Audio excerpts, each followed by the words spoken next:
A couple of isolated showers in southeastern portions of South Dakota, but beyond that, it's pretty quiet and noticeably more comfortable for that matter. Temperatures in the 70s and low 80s this time around with lower levels of humidity to go right along with it. Overnight lows tonight dropping down into the 50s and low 60s, partly to mostly clear overall, but we're not quite done with the threat for thunderstorms yet. We'll talk about that coming up, but until then, Midday in KELOLAND starts right now. Live from KELOLAND Media Group, Midday in KELOLAND. A civil rights trial is set against Grand Gateway Hotel in Rapid City. Plus, a federal judge blocks President Biden's immigration policy for spouses of U.S. citizens. I'm Natalie Brandt with what the move means and the legal fight ahead. Good afternoon and thanks for having us in. Visitation is underway for a newborn baby boy found at a Sioux Falls recycling facility earlier this month. The baby, who is now known as Gabriel James, will be buried tomorrow with funeral services. Today, Miller Funeral Home and the Oakland Foundation are hosting an open visitation for the baby until 7 p.m. Funeral services will be held tomorrow, starting at 10:30 at Miller Funeral Home's South Side Chapel on Minnesota Avenue. Everyone is encouraged to attend and show support from the community. A class action civil rights trial will get underway in less than 2 weeks in western South Dakota. NDN Collective is suing the owners of Grand Gateway Hotel. The nonprofit advocates for Native American issues and claims owners of the hotel threatened to ban all Native Americans following a shooting in 2022. Attorneys for NDN Collective claim Grand Gateway's owners committed racial discrimination in violation of the 1964 Civil Rights Act. The trial is scheduled to begin on September 9th. It's expected to last 5.5 days. The Sioux Falls Police Department, along with other agencies, work to reduce high-speed and reckless driving on Sioux Falls roads. A saturation patrol was held on August 8th, resulting in 119 total citations and 5 arrests. Authorities encourage Sioux Falls motorists to help curb the issue by using the Crime Stoppers app. People can send pictures or videos of a motorcycle or car driving recklessly or speeding. In weather, it's a lot calmer today, and we're kind of nice, easy going out there. Some rain may be coming down, but it's smooth sailing, Adam. Yeah, compared to yesterday evening, and if you were around the I-29 corridor around the midnight hour, yeah, it's a lot better compared to what we had. It's still cloudy, though, and at least it's not humid this time. 69 degrees at the airport here in Sioux Falls with a south wind at 6 miles per hour. We're going to try and get some sunshine in place. The more sunshine we get later in the day, the more we'll be able to rebound as we head later into the afternoon and evening. But not everybody is dealing with a lot of cloud cover. Look at Rapid City, for example. Beautiful view from our camera out that way. 70, though, not much warmer. North wind at 8 miles per hour.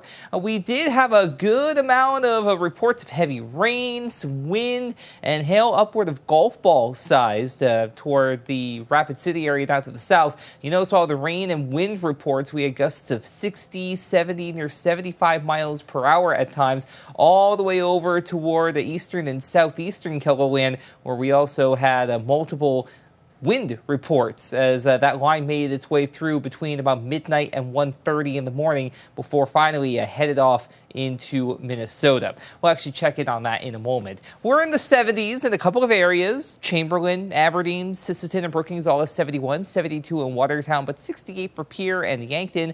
Valentine following suit. The wind has also backed off. It's pretty light breeze out there out of the west by northwest around 5 to 10 miles per hour. So that has also taken the edge off of really any kind of humidity we had prior. There is yesterday's system moving through Green Bay, Wisconsin as we speak. And also, you know, south of Sioux Falls, a couple little isolated showers trying to make their presence known toward Alcester, Beersford, and eventually over into portions of northwestern Iowa. So for the rest of your day, overall, will be pretty quiet. And again, noticeably cooler to the southeast with highs on either side of 80. We'll call it mostly cloudy for now, but we should try and get a little bit of sunshine later in the day. A partly sunny day overall up to the northeast, highs mainly in the mid to upper 70s. But out west, we get a little bit of both, mainly in the 70s toward the North Dakota border, either side of 80 near and south of I-90, but all the while, we're quiet. for now. Like I said at the top of the show, more storm chances are on the way in the short term. We'll talk about that in your full forecast. Thank you, Adam. This month marks 5 years since a Sioux Falls family lost their daughter to fentanyl poisoning. Shayla Casera died when she was only 22 years old in 2019. I just feel there's always going to be a piece of me missing, and that void is pretty heavy. And just wondering the what ifs, if things could have turned out different for her. Coming up in tonight's Eye on KELOLAND, we're going to share Shayla's story and how her family is raising awareness about the dangers of fentanyl. Minnesotans on Medicare are set to save millions after the federal government helped lower the cost of some prescription drugs.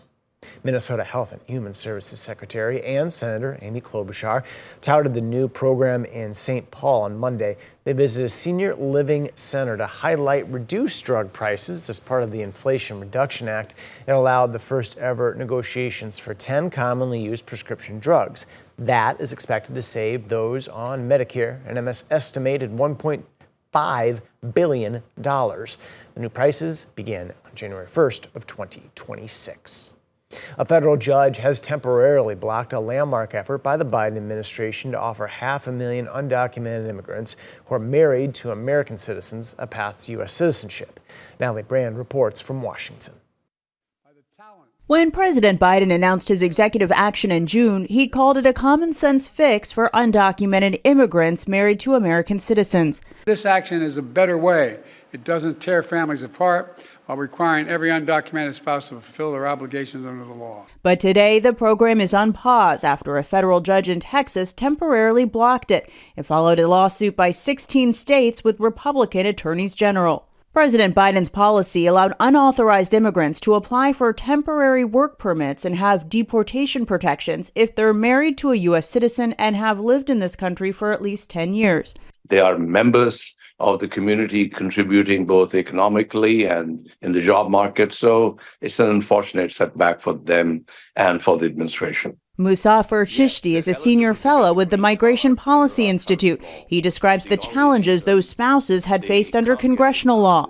They're supposed to leave the country and get their green card from traveling abroad. So that's obviously a huge inconvenience and separates families. President Biden introduced the policy after a separate executive action he announced to limit asylum seekers at the southern border. That was met by major pushback from progressives. In the absence of congressional action, the border remains a top election issue. We will seal the border, stop the invasion, and launch the largest deportation effort in American history. While this latest challenge plays out in the courts, the Department of Homeland Security confirmed Tuesday the agency will continue accepting applications for Biden's spousal policy, but it had stopped approving cases. Natalie Brandt, CBS News, Washington. The judge made his order valid for 2 weeks, but suggested he could extend it. Both sides have until October 10th to file briefs in the case.